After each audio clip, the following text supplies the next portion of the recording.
Hi guys, this is Crafty Cat. Welcome back to my channel and welcome if you're new. We are here with a brand new Temu unboxing and we're going to pull something out. This will be real quick, you guys. So this is a set of wrist warmers that I bought for my art kits. So I thought, you know what, these are going to be for my plein air art kits. And I'm going to toss one in one bag and one in the other. And I plan on using these just to,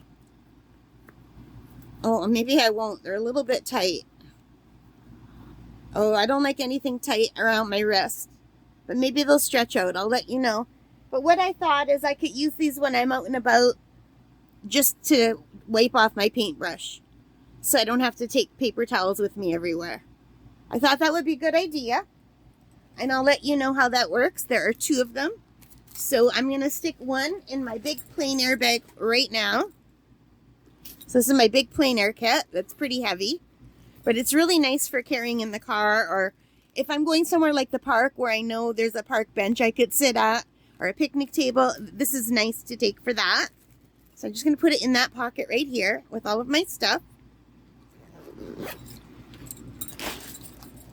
And this one is going to go in my smaller kit, which is right here. And in this kit, I have just my little Mungyo gallery painting, paints, watercolor. And I have this little book right here. And I'm just going to tap this right in here. And if they work well for what I want, I will buy more. So these were only $1.96. Well, I guess I better take that back out. These were only $1.96, you guys. So I hope you liked that. If you did, please give me a big thumbs up. Hit that like button, the subscribe, and the notification bell. All of those good things that help as a channel. And most importantly of all, take care, stay safe, happy crafting, and bye guys.